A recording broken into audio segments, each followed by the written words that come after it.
This channel does not promote any violent, harmful, or illegal activities. All content provided by this channel is meant for an education purpose only.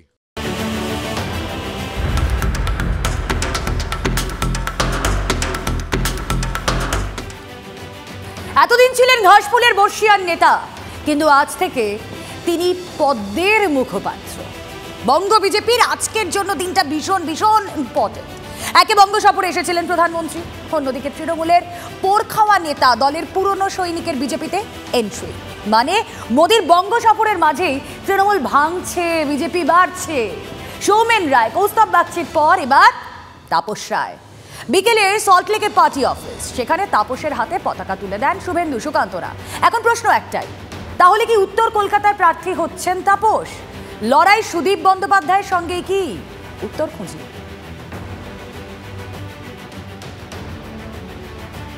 যে সরকার শেখ শাহজাহানদের সরকার, উত্তম সর্দারের সরকার, supreme কোর্টের রায় মানে না, নির্দেশ মানে না, পশ্চিম বাংলা থেকে এই সকল অমানবিক জলদস্যুদের সকলে মিলে যাতে শান্তির বাংলা গড়তে পারি, সেই উদ্দেশ্যেই আজকে আমি শপথ নিয়ে বিজেপিতে আমি যোগদান করলাম।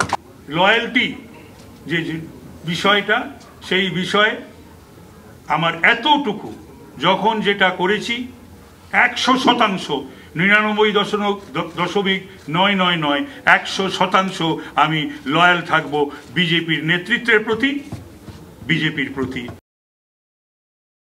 আমাদের কিছু অভিজ্ঞ প্রবীণ নেতৃত্বের প্রয়োজন ছিল, সেই প্রয়োজনের অনেকটাই সম্মানীয় তাপস রায় মেটাবেন বলে আমি বিশ্বাস করি।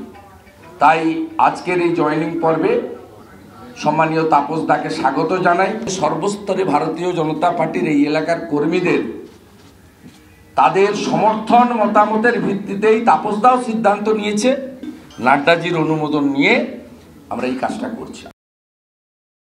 আমরা ওরকম বলি না যে দরজা খুলে দিলে বলে নাকি তৃণমূল দল শেষ হয়ে যাবে, সব বিজেপি ঢুকে যাবে। আমরা ইন্টারেস্টেড নই। আমরা পরিষ্কার বলছি, বেছে বেছে যে সমস্ত রাজনৈতিক নেতা আমাদের পার্টির সাথে যুক্ত হওয়ার চেষ্টা করবেন, যাদের বিরুদ্ধে কোনো অভিযোগ নেই, যারা দীর্ঘদিন স্বচ্ছ ভাবমূর্তি রেখেছেন, সেই ধরনের নেতাদেরকে নিতে আমরা আগ্রহী এবং আমরা নিচু তলার কর্মীদেরকে নিতে আগ্রহী। কিছু ব্যক্তিত্ব তৃণমূল কংগ্রেসের যারা যোগাযোগ করেছেন আমাদের সাথে, তার মধ্যে তাপস দা অন্যতম, এবং তিনি স্বচ্ছতার সাথে রাজনীতি করেছেন। আজকে তাই আমরা ভারতীয় জনতা পার্টিতে তাকে স্বাগত জানাচ্ছি। ভোটের বাজারে সরগরম বঙ্গ রাজনীতি। কেউ বিজেপিতে যোগ দিয়ে ফেলছেন, কেউ আবার যোগ দেব করছে। বিজেপির একের পর এক মাস্টার স্ট্রোক কি ভাবাচ্ছে শাসক দলকে? বিজেপি আবার নেমেছে দলীয় একেবারে কর্মী থেকে, কোনো এলাকার কোনো বিক্ষুব্ধ থেকে নেতা। বিজেপি হঠাৎ ভোটের আগে যোগদান কমিটি করেছে, সেখানে নাকি গদ্দার অধিকারী তার মধ্যে আছে, বেবি ফুড খাওয়া সুখেন্দু মজুমদার ওখানে আছে। তো এই আমি তাই বলছি, যোগদান মেলায় ভাত ছড়ালে কাকের অভাব হবে না, ভাত ছড়ালে কাক আসে, কিন্তু বিজেপি কোনো কোকিল পাবে না। প্রধানমন্ত্রীর সঙ্গে দেখা না করার আক্ষেপ থাকলেও তাদের কথা যে মোদির কাছে পৌঁছেছে, পরে সেটা জেনে আশ্বস্ত হন মহিলারা। প্রধানমন্ত্রীর সঙ্গে প্রায় 7-8 মিনিট দেখা করলেন সন্দেশখালীর 5 জন আক্রান্ত, এবং তারা যেটা জানাচ্ছেন তা হলো যে প্রধানমন্ত্রীর আশ্বাসে তারা সন্তুষ্ট, তারা ভরসা পাচ্ছেন। তবে তারা নিজেদের লড়াইটা লড়েছিলেন, আবারও নতুন করে লড়াই লড়বেন। একই সঙ্গে প্রধানমন্ত্রীর সভায় আসতে কীভাবে বাধা পেয়েছেন তার পুঙ্খানুপুঙ্খ তথ্যও কিন্তু প্রধানমন্ত্রী নরেন্দ্র মোদীকে স্পষ্টতই জানালেন তারা। ক্যামেরায় অভিজিৎ দাসের সঙ্গে প্রদীপ্তকান্তি ঘোষ, TV9 বাংলা, বারাসাত।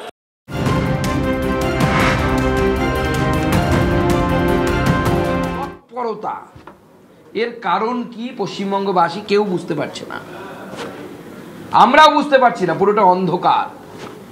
একজন মুখ্যমন্ত্রী, মহিলা মুখ্যমন্ত্রী, তিনি শেখ শাহজাহান, যিনি একটি জেলা পরিষদের নেতা, কত জেলা পরিষদের এরকম সদস্য আছে পশ্চিমবঙ্গ জুড়ে, তাকে বাঁচানোর জন্য সো ডেসপারেট।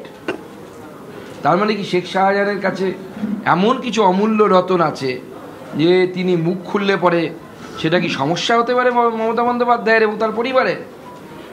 কারণটা কি, এই কারণ কিন্তু বাংলা জানতে চায়।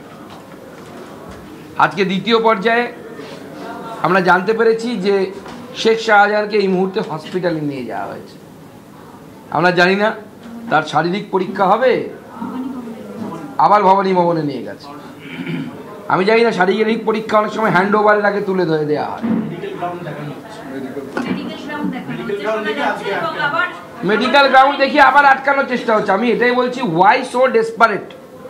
মমতা বন্দ্যোপাধ্যায় কেন এত ডেসপারেট শেখ শাহজাহানকে কলকাতা পুলিশ বা রাজ্য পুলিশের হাত থেকে সিবিআই এর হাতে তুলে দেওয়াতে, আটকানোতে এত কেন ডেসপারেট? কেন এই ডেসপারেটনেসের কারণটা কি?